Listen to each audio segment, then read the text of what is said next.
विश्व के सभी विश्वासी भाई बहनों को यीशु बचाता प्रेयर टावर नागपुर की ओर से जय मसीह की। Praise the Lord, hallelujah. आज की आराधना करने से पहले हम अपने आँखों को बंद करेंगे, प्रार्थना में जाएंगे, परमेश्वर को आदर देंगे, उसको सम्मान देंगे और उसकी स्तुति करेंगे। आइए आँखों को बंद करेंगे। प्यारे प्रभु यीशु मसीह, हम आपका धन्यवाद करते हैं। पिछले वर्षों में, पिछले महीनों में, पिछले सप्ताहों में, पिछले दिन के समय में आपने हम सबको संभाला और विश्व के ऊपर आपकी शांति, आपकी कृपा, आपकी भलाई, आपका प्रेम, आपका अनुग्रह विश्व के लोगों के ऊपर बना रहा। आज का दिन आपने दिखाया। इस दिन के उजाले में सारा आदर, गौरव, यश, कीर्ति, मान, सम्मान हम आपको देते हैं प्रभु, और आपकी जय जयकार करते हैं प्रभु। आज का वचन, आज की आराधना, भक्ति, तेरे बच्चे तेरी महिमा करेंगे प्रभु। हर एक लोग जो सुनेंगे प्रभु, बोलने वाले, सुनने वालों की जीवन के अंदर आपका बड़ा और महान कार्य होने दे प्रभु।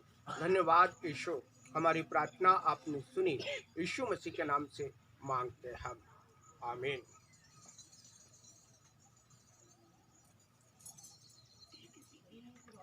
यीशु का नाम मेरे प्राण की रक्षा, मैं निकालूं मेरे घर की सुरक्षा। यीशु का नाम मेरे प्राण की रक्षा, मैं निकालूं मेरे घर की सुरक्षा। कराने वाली महामारी से डरेंगे नहीं, हम डरेंगे नहीं।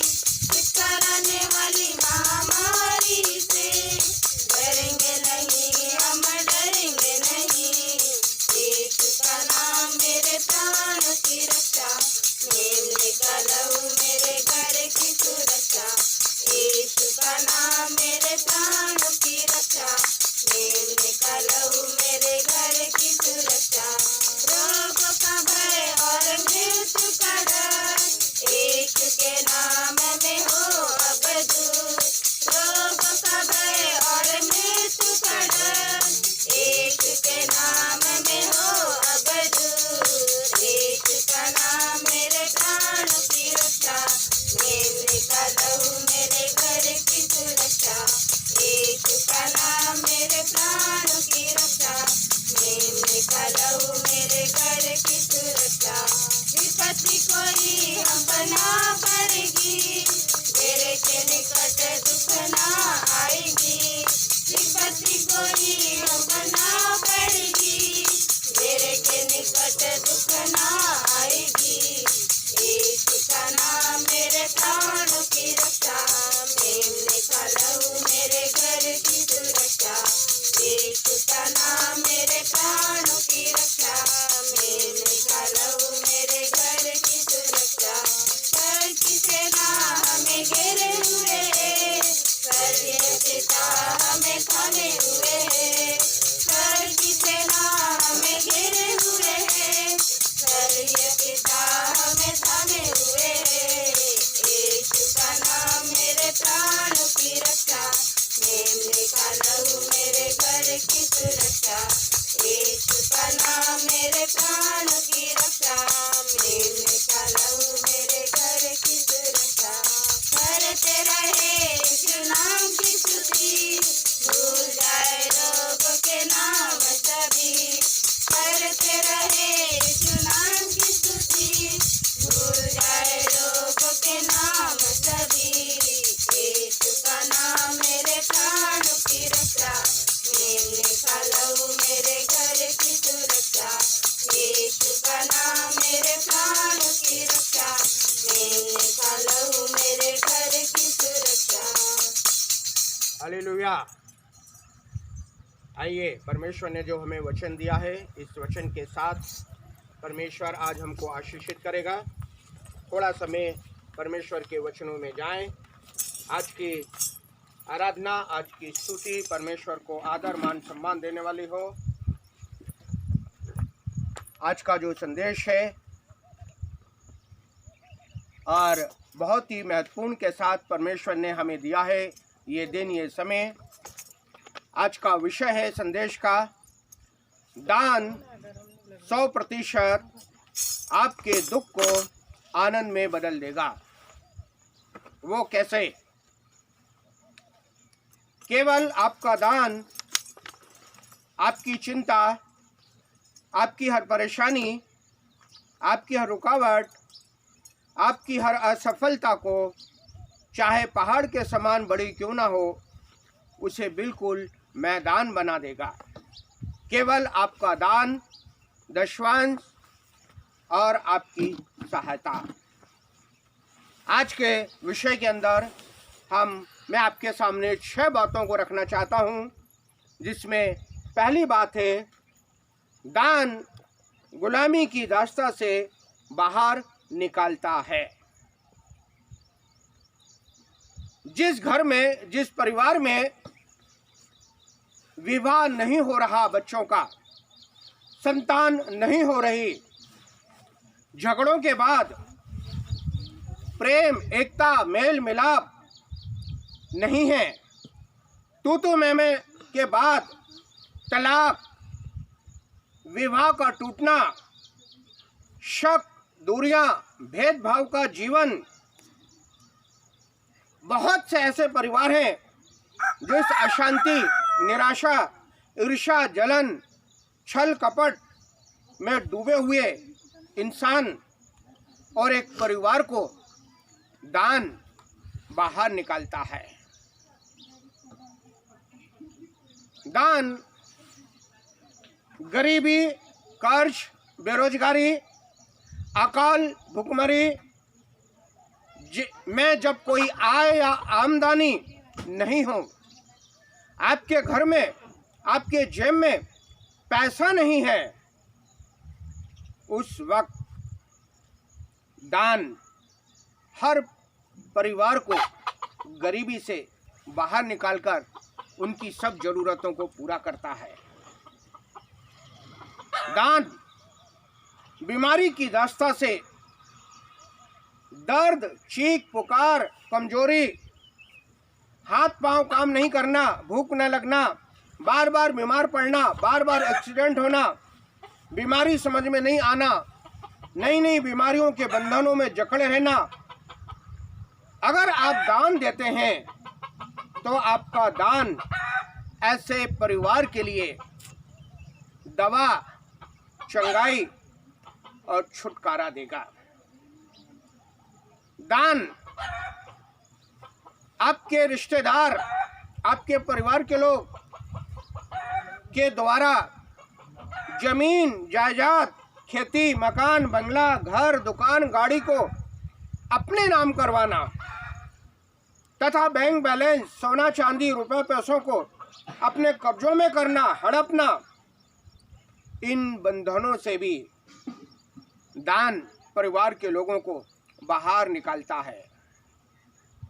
दान हवस और वासना के बंधन से लोगों को छुड़ाता है। शारीरिक संबंध, व्यभिचार, वासना, अनैतिक संबंध, हवस का शिकार, गलत दृष्टि, गलत सोच, गलत विचार, गलत काम, इस दलदल से दान आपकी रक्षा करके बचाता है। दूसरी बात, इसलिए दूसरे राजा 5:5 में नामान चंगाई से पहले प्रभु के दास एलीशा के पास जाकर दान लेकर गया। 10 किक्कार चांदी, लगभग 340 किलो चांदी, 6000 टुकड़े सोने के, लगभग 70 किलो सोना, 10 जोड़ी कपड़े लेकर प्रभु के दास एलीशा के घर पहुंचा। रिबका ने उत्पत्ति 24 अध्याय के अंदर मंगनी और शादी से पहले दान दिया। प्रभु का सेवक, एक अनजान सेवक जिसका नाम है एलीएजर, उसे अपने घड़े का पानी पिलाया, उसके 10 ऊंटों को भी कुएं से भर भर कर पानी पिलाया। उसने बड़ा मेहनत और परिश्रम किया। उत्पत्ति के अंदर 22 अध्याय के अंदर 1 से 19 के अंदर इब्राहिम ने अपने बेटे इसहाक को बलिदान करने के लिए लेकर गया। कितना बड़ा दान इब्राहिम का है। पहला शमूएल के अंदर 1 अध्याय 10 से 11 पद में देखेंगे, हन्ना ने एक बेटा परमेश्वर से मांगा और जब परमेश्वर ने उसको एक बेटा दिया, वो बेटा उसने अपने लिए नहीं रखा परंतु परमेश्वर की सेवा के लिए अर्पण कर दिया। बहुत बड़ा दान था। पहला राजा 17 अध्याय के अंदर 1 से 16 पद के बीच में सारपत की विधवा ने एलिया को थोड़ा पानी दिया और 1 टुकड़ा रोटी का दिया। वो सारपत की विधवा के पास केवल इतना ही था, अपने छोटे बेटे का भोजन, मुंह का रोटी निवाला उसने प्रभु के दास एलिया को दे दिया।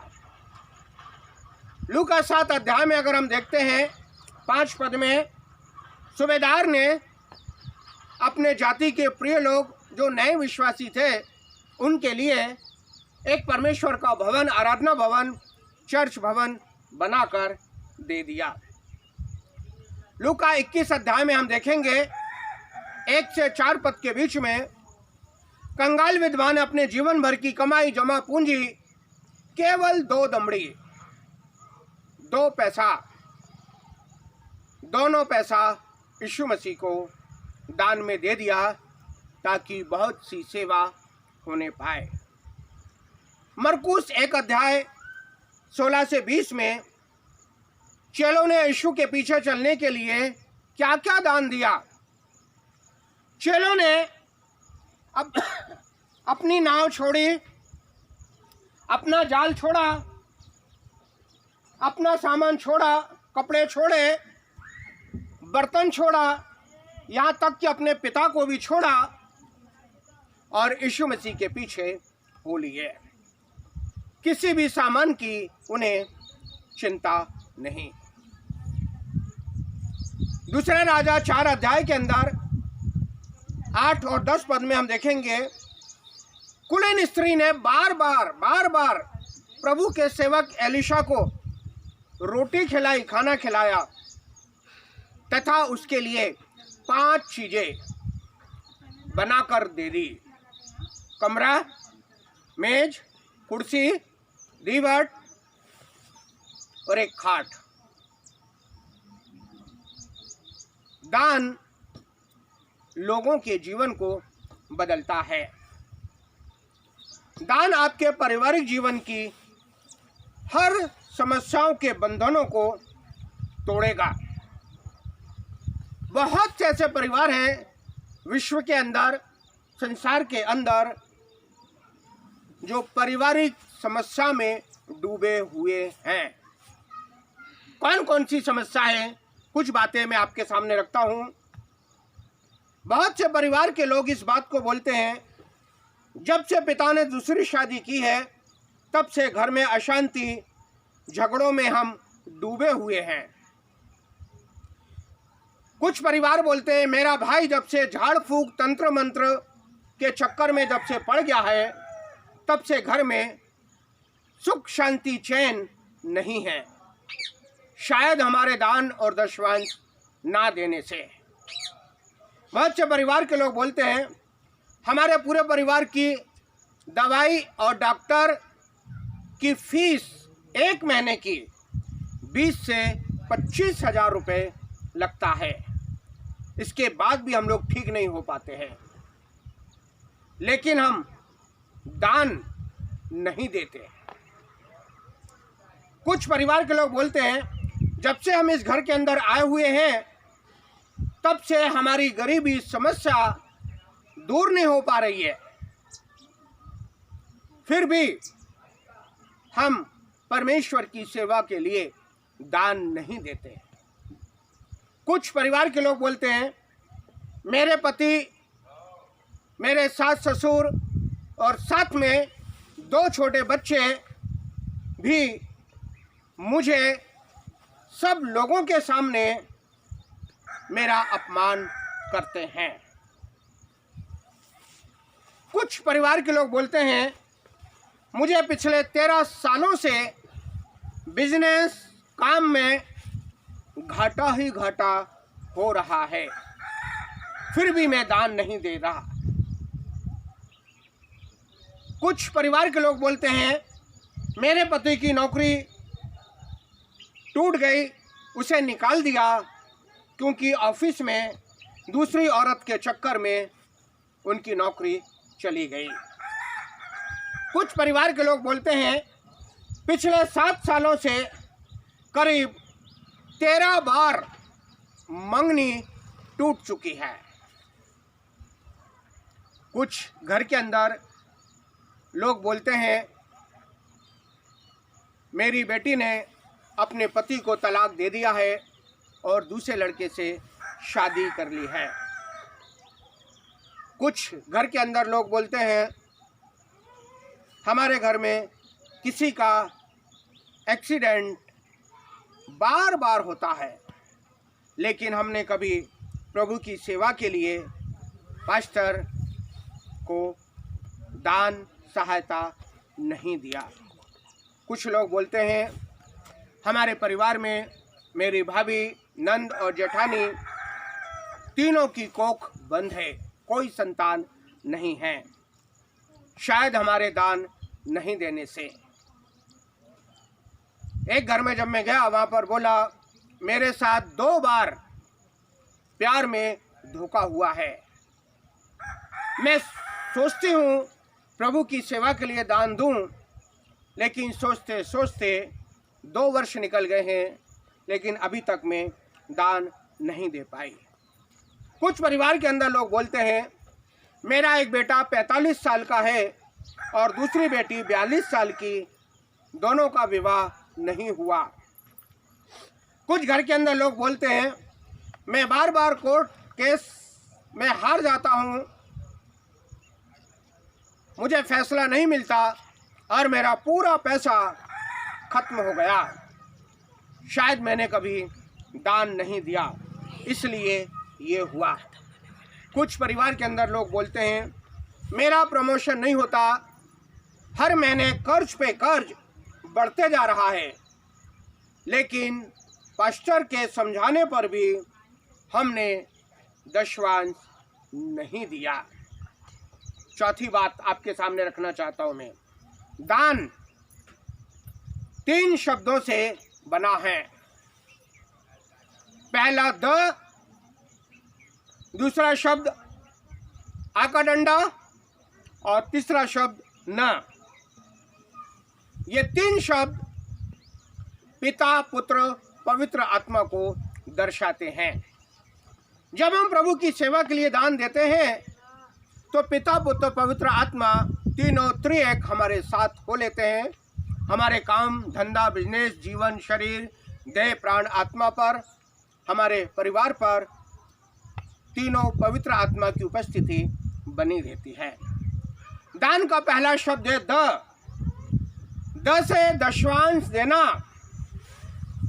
अपने जीवन, घर परिवार की बिगड़ी दशा से तुरंत बाहर निकलना दशवांश देकर। द से दशवांश कम या आधा नहीं देना, परंतु पूरा और बराबर देना, ताकि पूरी आशीष आपको मिले। द से दशवांश जब हम देते हैं तो दर्जा ऊंचा मिलता है हमें, और वो दशवांश हमारे लिए, विश्वासी परिवार के लिए, रोगों की दवा, समस्याओं की दवा, हर दुख दर्द की दवा बनकर दूर करता है। वो है दशवांश। द पहला शब्द। दूसरा शब्द है दा। दा से दान देना, अर्थ दाम चुकाना, दाम देना, फिर कुछ लेना। शांति, आराम, सुख, चैन, तरक्की, उन्नति, सफलता, चंगाई को लेना, लेकिन पहले दान देना। दान से तीसरा शब्द होता है ना। ना से नहीं, नहीं हुआ, नहीं होता है, नहीं होगा। नहीं हुआ काम, नामुमकिन काम, असंभव काम, रुके हुए काम का द्वार खोलने की चाबी केवल आपका दान है। न से नगद तुरंत दान देने से आपके जीवन की हर मुश्किल, हर आसान काम शुरू हो जाता है। और न से नफरत की दीवार टूटकर प्रेम, दया, मेल मिलाप, एकता में बदल जाती है।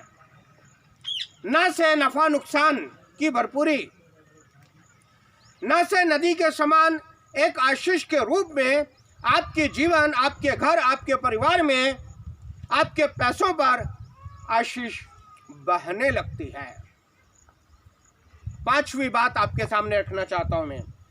दान नहीं देना या दिखावटी दान आपकी हर सफलता, सुख को, आराम को, शांति को, उन्नति को बंद कर देता है। बाइबल इस बात को बताती है। प्रेरितों के काम 5 अध्याय के अंदर हन्ना और सफीरा ने अपने पास्टर पतरस के पूछने पर उन्होंने झूठ बोला दान के प्रति। परिणाम, दोनों पति पत्नी एक साथ एक ही जगह पर मर गए। दान के प्रति उनका दिखावटी, बनावटी रूप था। मत्ती 19 अध्याय 16 से 22 के बीच में एक जवान दौड़कर यीशु मसीह के पास आया। शांति, आनंद जीवन, चंगाई, छुटकारा पाने के लिए प्रभु यीशु मसीह में क्या करूं? जब यीशु मसीह ने उसको नियम बताया, अपना धन, अपना पैसा कंगालों को दे दे, प्रभु की सेवा के लिए दे दे, परमेश्वर की सेवा के लिए दे, प्रभु के सेवक को दे, वो बड़ा उदास होकर चला गया। वो दान, अपना धन, अपना पैसा परमेश्वर की सेवा के लिए देना नहीं चाहता था। लूका 10 अध्याय के अंदर मार्था ने यीशु को अपना घर तो दिया, लेकिन अपना मन, अपना शरीर, अपने कान, अपना समय यीशु मसीह को नहीं दिया। मार्था ने संगति करने का दान, समय यीशु मसीह को नहीं दिया। परिणाम, मार्था के जीवन के अंदर चिंता और घबराहट बनी रही। लूका 22 अध्याय के अंदर 45 से 46 पद में लिखा है, चेलों ने जागकर प्रार्थना, यीशु को संकट से, दुख से बाहर निकालने का दान नहीं दिया। यीशु ने उनको बोला, प्रार्थना करते रहो, जागते रहो कि संकट की घड़ी निकल जाए, दुख की घड़ी निकल जाए। लेकिन चेले सो गए, उनको नींद बहुत प्यारी लगी। लूका 16 अध्याय के अंदर 19 से 31 पद के बीच में एक धनवान है जो सुख विलास से रहता था, बैंगनी कपड़े पहनता था, महल में रहता था, अच्छा भोजन खाता था। उसे लाजर के पास आकर संदेश, प्रार्थना, अंगीकार, भक्ति सुनने का समय का दान धनवान ने नहीं दिया। परिणाम यह हुआ, वो नरक के अंदर चला गया। दान नहीं दिया। वो बहुत कुछ दान दे सकता था। 6वीं बात है, 7 गलतियां आप कभी ना करें। दान, दशवांश, सहायता के प्रति, वरना भयंकर दुख संकट में आप डूब जाएंगे। एक सेवक, शाऊल का सेवक, पहला शमूएल 9 अध्याय के अंदर 6 से 20 पद के बीच में उदाहरण है। शाऊल का जो सेवक था, असिस्टेंट पास्टर, उसने शमूएल दूसरे सेवक को दान दिया। बहुत अक्सर सेवक, प्रचारक, दास दासियां किसी दूसरे सेवक को दान नहीं देते। वो कहते हम क्यों दान दें, हम भी तो सेवक हैं, हम खुद सेवा करते हैं। ध्यान रखें, दान सेवक को नहीं, दान परमेश्वर को, परमेश्वर की सेवा के लिए दिया जाता है। अगर आप सेवा करते हैं, आज से आप भी दूसरे सेवकों को दान देना शुरू करें। दूसरी बात, क्या आप अपने पास्टर या केवल बड़े नामधारी पास्टर को ही दान देते हैं? पर प्रियो, आज से आप उन सेवक, उन प्रचारकों को भी दान दें जो पैदल जा जाकर सेवा करते हैं, जो किराए के मकान में रहकर सेवा करते हैं। वो छोटे सेवक, छोटे पास्टर, प्रचारक को भी दान दें, वो चाहे आपके घर के पहचान वाले, आपके रिश्तेदार क्यों ना हो। क्योंकि ध्यान रखें, छोटे पास्टर, छोटे सेवक भी आपके लिए रोज प्रार्थना करते हैं। तीसरी बात, आज बहुत से विश्वासी दान सहयोग गलती से या अनजाने में दान तो देते हैं, लेकिन उनका दान चर्च के अकाउंट में या फिक्स डिपॉजिट में जमा हो जाता है। वो दान बाहर नहीं निकलता है प्रभु की सेवा के लिए। वो कलीसिया के अंदर एक आत्मा भी नहीं बचाई जाती। ध्यान दे, जो सेवक, दास दासी आपका अक्सर ख्याल रखते हैं, हालचाल पूछते हैं, आपके लिए बोझ के साथ प्रार्थना करते हैं, आप उन्हें दान दें। जो दास दासियां, जो सेवक रात दिन प्रचार करते, आत्मा को बचाने में लगे हैं, आप ऐसे प्रचारक, सेवक, पास्टर को दान देने में देर ना करें, उनकी सहायता और उनकी मदद करें। चौथी बात, अक्सर विश्वासी लोग बिना बीज बोए रोज वो कई पास्टर, प्रचारक, सेवक, दास दासियों से प्रार्थना रोज करवाते हैं, लेकिन प्रार्थना करने का बीज नहीं देते। प्रार्थना करने के बाद अपना दुख दर्द, अपनी समस्या, अपना बिजनेस, अपने काम धंधा, नौकरी, घर परिवार में मेरा कर्ज ज़्यादा हो गया, मैं परेशान हूँ, मैं बहुत दुखी हूँ, बोलकर चुप बैठ जाते हैं। पर जिस सेवक, जिस दास ने आपके लिए प्रार्थना की, उनका हक, उनकी जीविका, उनका सुसमाचार केवल प्रार्थना करने से ही होता है। इसलिए आप जरूर दान दें, ताकि आपकी प्रार्थना का उत्तर परमेश्वर आपको जरूर दे। पांचवी बात, आपका फैमिली या पारिवारिक पास्टर या प्रचारक या फिर आपकी नज़र में बड़ा ही कोई ईमानदार पास्टर हो, जो बड़े समर्पण के साथ सेवा और प्रार्थना करता है, आप उन्हें हर महीने जरूर दान दें। क्योंकि हो सकता है जो आपको सुख और शांति जो आज मिली है, वो उसी पास्टर की प्रार्थना और आंसुओं के साथ आप भले चंगे हैं। ऐसे सेवकों को अपना दान सहयोग जरूर दें, और वो भी बिना देर किए हुए। विश्व में लाखों विश्वासी परिवार ऐसे हैं, अगर इस महीने में उनका पेमेंट रुक गया, उनकी नौकरी छूट गई, उनका बिजनेस काम नहीं कर रहा है, उन्हें शादी ब्याह में कहीं जाना है, तो इस महीने में पास्टर का दान दशवांश, प्रभु की सेवा के लिए दान दशवांश, सहायता, मदद बंद हो गई। इस महीने का दशवांश पास्टर को नहीं दिया जाएगा।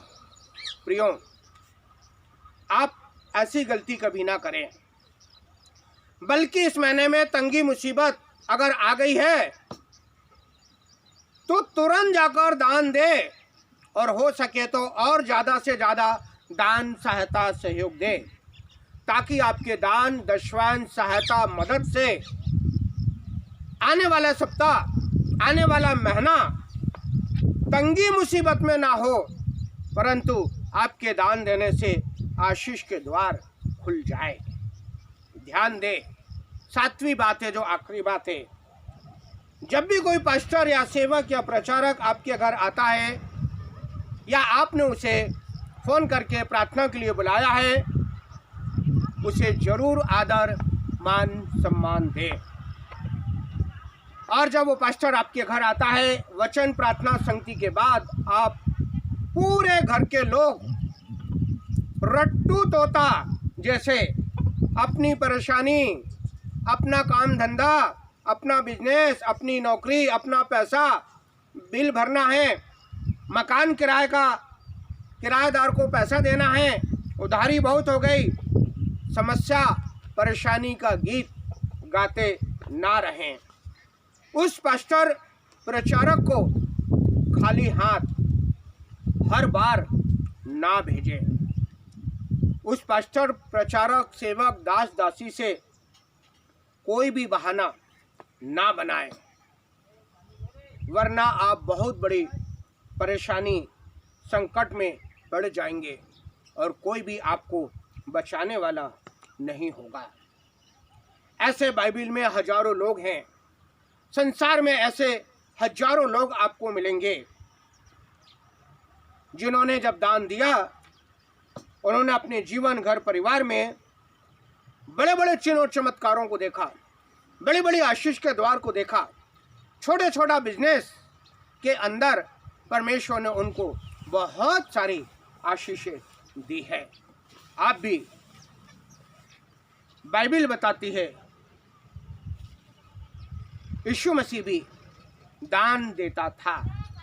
आप भी दान देकर परमेश्वर की हजारों आशीषों को प्राप्त कर सकते हैं। आज का हमारा संदेश यहीं पर समाप्त होता है। प्रभु आपको आशीष दे। मैं आपके लिए छोटी सी प्रार्थना करूंगा। आओ अपने आंखों को बंद करेंगे ताकि आपके वचन के साथ परमेश्वर आपके जीवन में काम करे।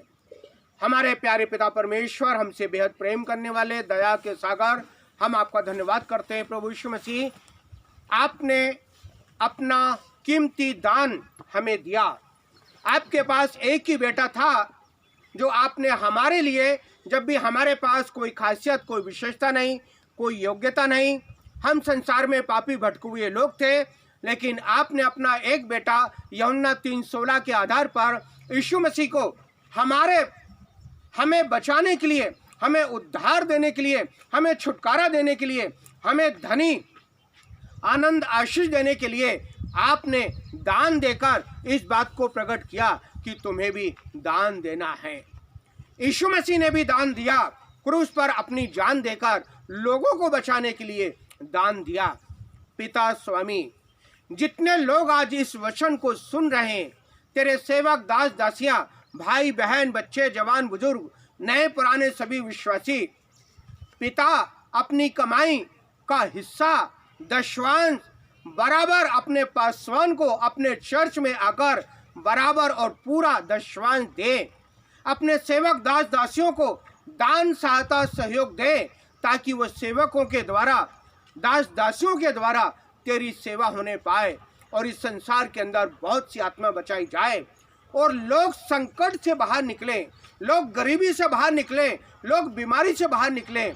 आज के वचन के साथ हर एक परिवार के लोगों को आशीषित करें। प्रभु, हम आज के वचन के लिए आपका धन्यवाद करते हैं। प्रभु पिता स्वामी, आपको आदर देते हैं आपने हमारी सहायता की, आपने हमारी मदद की। हम आपका धन्यवाद करते हैं।